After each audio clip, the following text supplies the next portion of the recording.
Welcome to the Understanding the Management Role to Improve Management Performance module.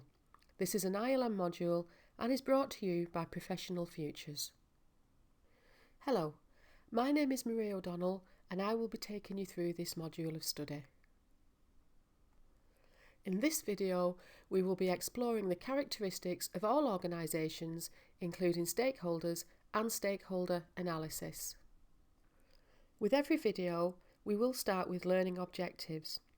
So by the end of this session, you will be able to describe the characteristics of all organisations, identify the different types of organisation structure and their key characteristics, identify the advantages and disadvantages of the different types of structure, discuss the role of the manager and management, explain what is meant by organisational development, and define the term stakeholder and conduct a stakeholder analysis.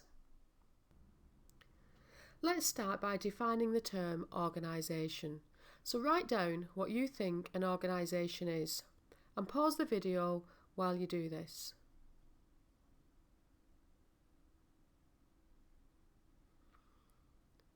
Welcome back. So let's start by looking at how to define an organisation. Organisations can be defined as social arrangements for the controlled performance of collective goals, or a social unit of people systematically structured and managed to meet a need or to pursue collective goals on a continuing basis. And this has brought out some useful characteristics that we can start to explore next. As we can see, there are different ways of defining an organisation. According to the Business Dictionary, there are three main components or characteristics, namely structure, purpose, and people. Now, if we look at this in simple terms, we can see that all organisations do have some kind of structure, with defined relationships between the functions and individual positions within the organisation, and that should enable the organisation to achieve its purpose. And the purpose are the business objectives that will be achieved by people. And organisations can be affected by the environment in which they operate and by wider forces in the global arena. So an organisation could, therefore, be said to comprise of the following characteristics: having a defined purpose, defined goals and objectives, a defined structure to deliver the required outputs, defined individual roles and responsibilities, defined levels of authority and accountability, and finally, defined relationships between functions or departments and individuals. Over to you. Turn to page 4 in your workbook and complete the activity. Or spend a couple of minutes looking at your own organisation. How is your structure defined? And how many levels of management exist? Make some notes. When we look at the structure of our organisations, we tend to think about it in terms of how the organisation is physically organised, and there are many ways in which an organisation can be structured. So here are some factors that can affect how an organisation is structured.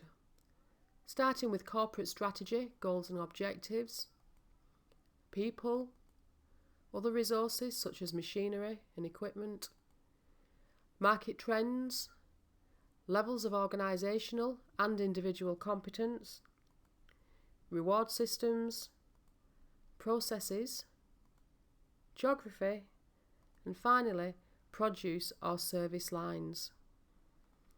Over to you. Turn to page 5 in your workbook and complete the activity. If you're not using the workbook, spend the next 10 minutes researching the different types of organisational structure and their key characteristics. Welcome back. It is likely that you identified many different structures, including many different team structures. You may have found that there can be some overlap between the types of configuration. From the diagram here, we can see that at the top there is the senior management team, or even a board of directors, This is made up of a managing director or chief executive and a board of directors, and their job is to provide the strategic direction for the organisation.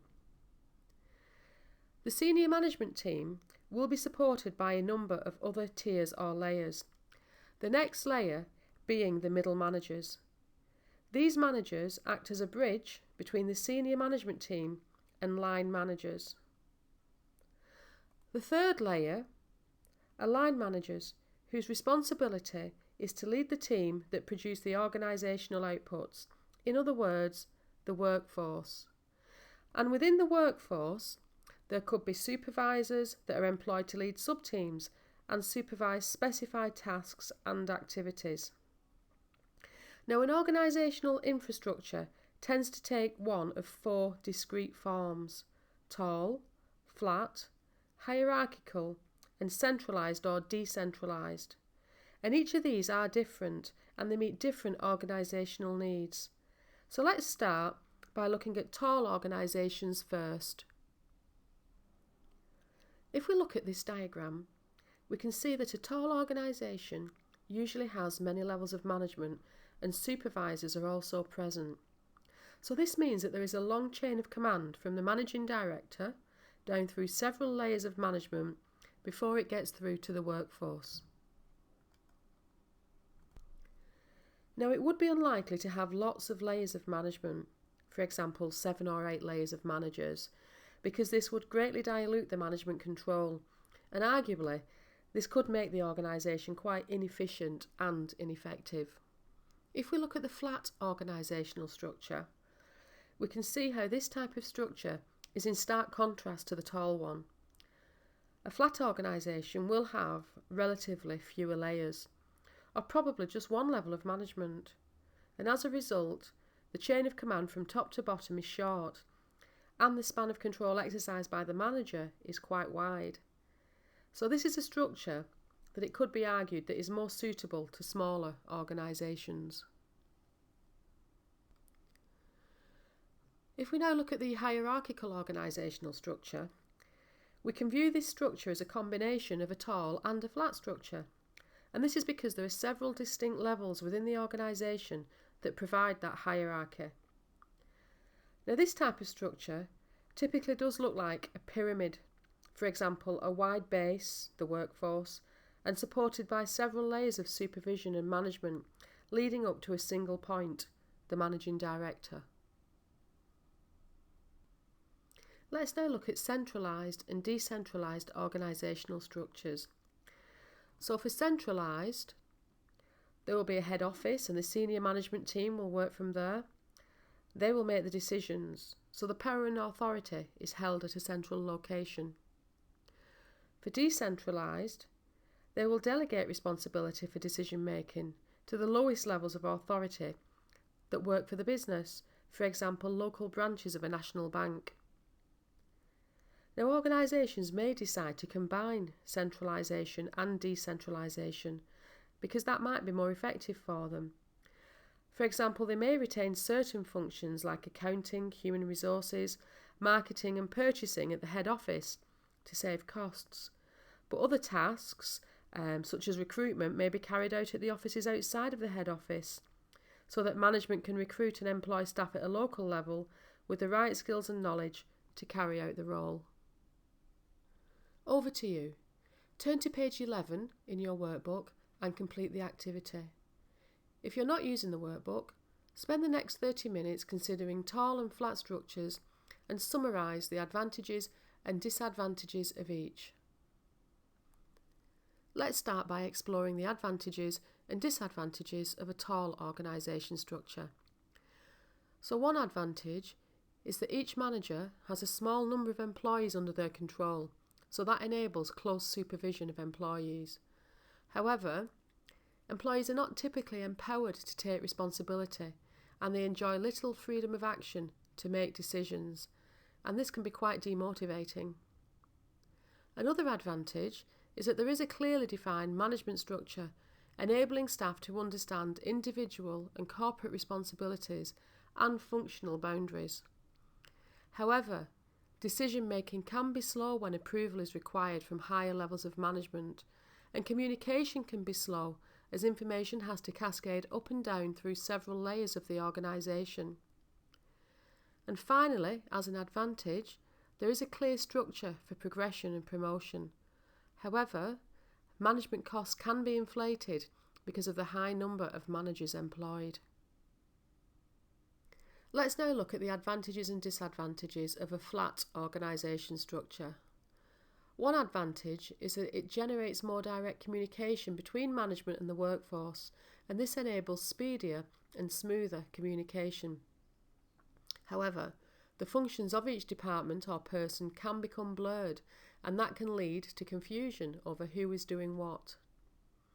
Another advantage is that it can encourage strong team spirit where everybody supports each other, but it can also lead to a lack of clarity for the workforce, where employees have more than one manager.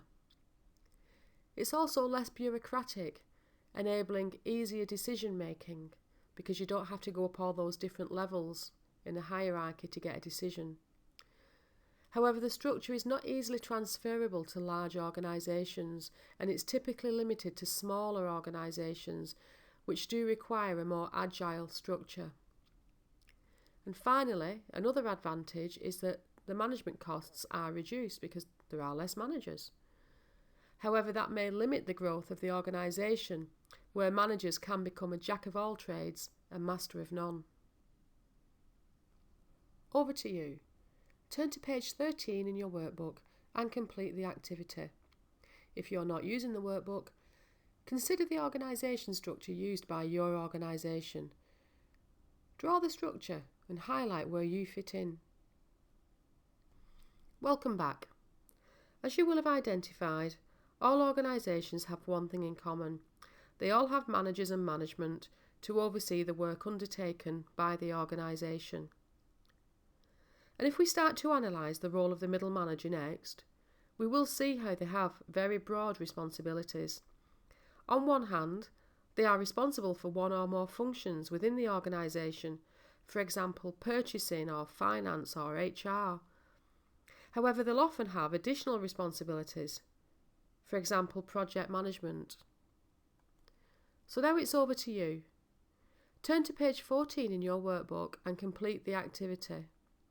Or, obtain the job descriptions of up to 3 managers in your organisation.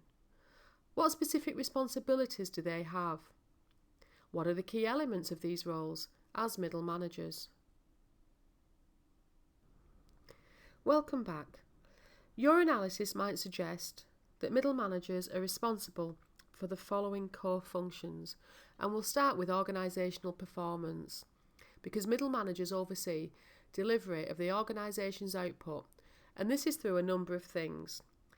First of all, effective resource management, including staff recruitment, prioritising and coordinating work. Through effective problem solving. Through motivating staff and rewarding them.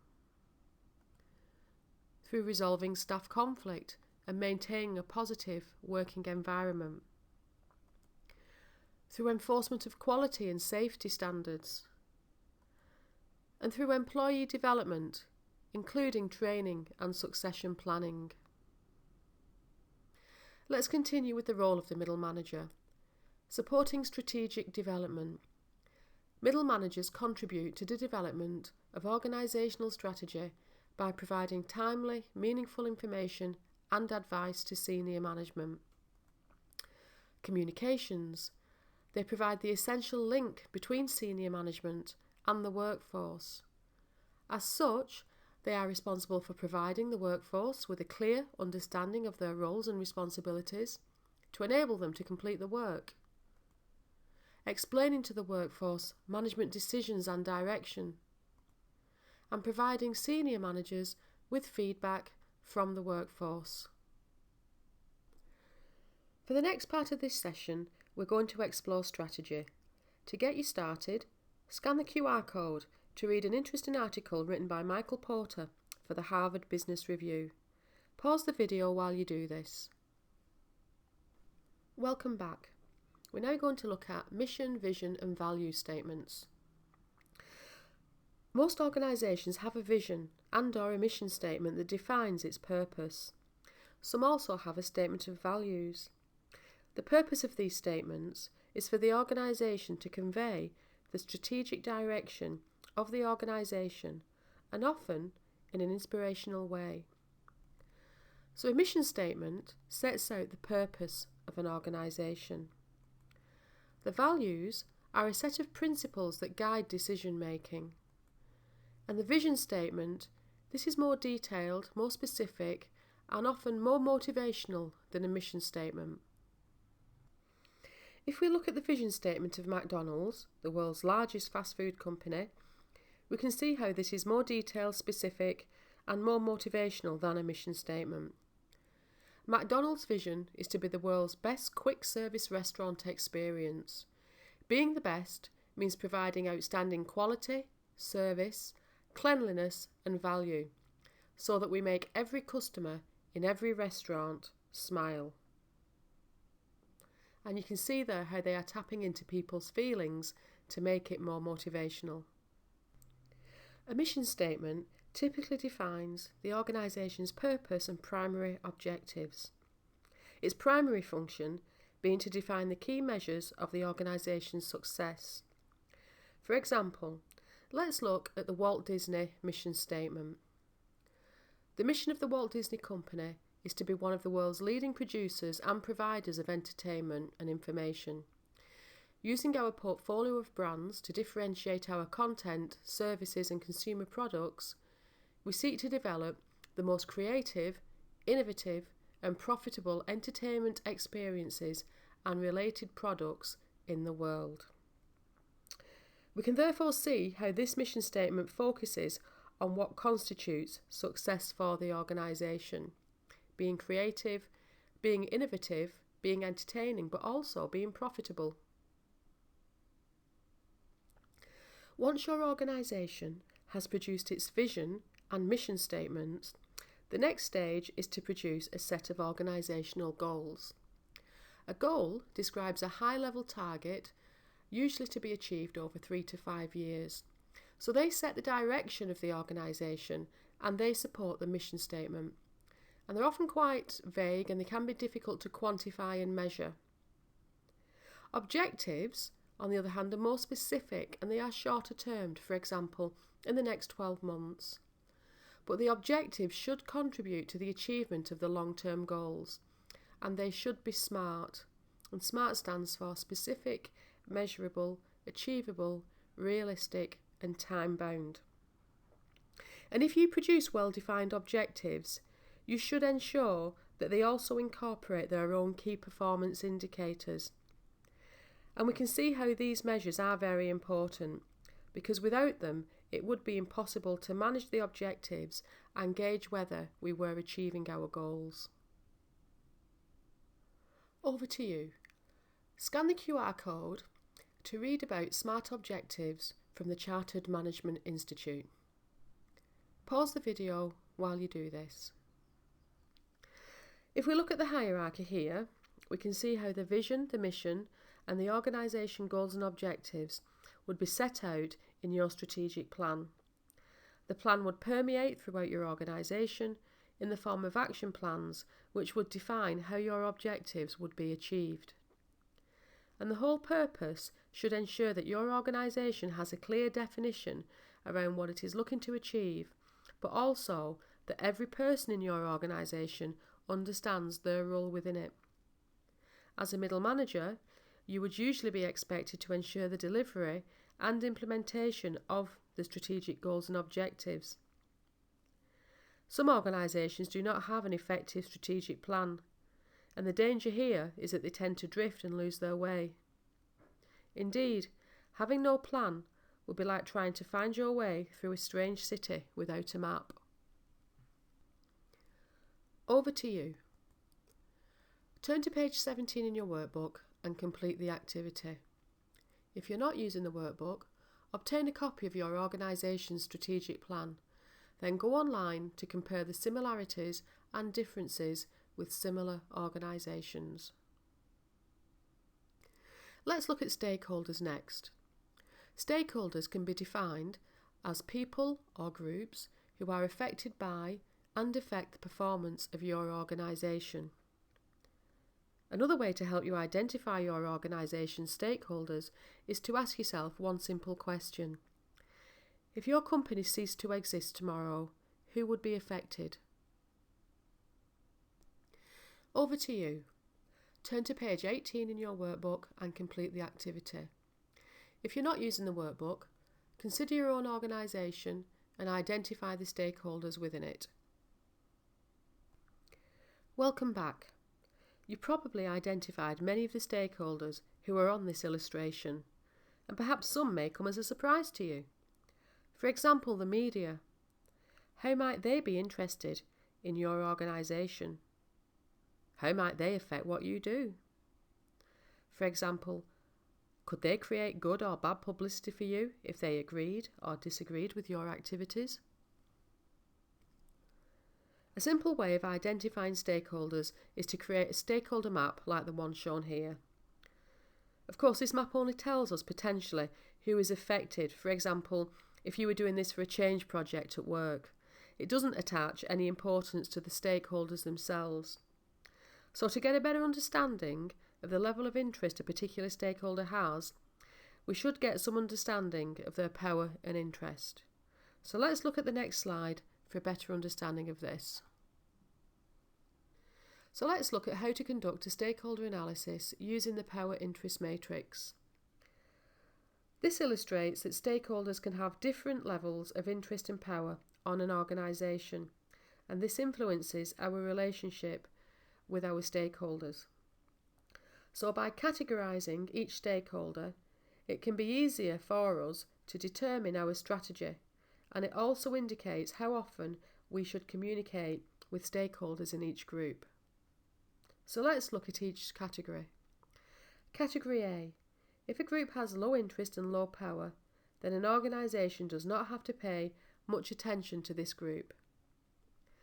For Category B, if a group has a high interest but low power, we need to keep these stakeholders informed, because although they have low power to influence the organisation, if we don't keep them informed, they could, for example, create bad publicity for us. Category C. If a group has a low level of interest but a high level of power, we need to keep those satisfied. If they become dissatisfied, they could become key players and move to Category D. However, because they have high power, if they move to high interest because they have become dissatisfied, this could create problems that need to be resolved by the organisation. For example, employees may become dissatisfied with pay and go on strike, and that would hinder the organisation's achievement of their objectives. And finally, we have Category D. High interest, high power stakeholders are key players that need to be managed and consulted. Category D stakeholders could be seen as critical, requiring more attention than all of the other categories. Over to you. Turn to page 21 in your workbook and complete the activities. If you're not using the workbook, undertake a stakeholder analysis, assessing and categorising stakeholders by importance. Also consider whether the relationship is formal or informal and the implications. Then consider your assessment and analyse how the various stakeholders in your organisation have influenced or do influence the way that the organisation operates. We have explored the characteristics of all organisations and how they are structured, including how to conduct a stakeholder analysis. You now understand how important strategy is in terms of ensuring the organisation goes in the right direction and doesn't drift, as this quote from Michael Porter would suggest. And finally, if you are ever faced with questions from your staff such as, "Why do I need to do this boring job?" or "How does this task help the organisation?" you will be able to help them see where they fit into the overall achievement of the company's goals and objectives. In other words, you will help them to gain a sense of worth, which is very important in terms of motivating them. Having completed this session, you have now met the following objectives. You've described the characteristics of all organisations. You've identified the different types of organisation structure and their key characteristics. You have identified the advantages and disadvantages of the different types of structure. You have discussed the role of the manager and management. You have explained what is meant by organisational development. And finally, you have defined the term stakeholder and conducted a stakeholder analysis. In video 3, we will look at the difference between leadership and management. That's it for now. See you in video 3. Visit our website where you can access the full course on understanding the management role to improve management performance. This includes a really useful assignment guide with lots of top tips to help you pass your assignment. And don't forget to subscribe to our channel so that you never miss a new unit. And finally, enjoy watching your next video.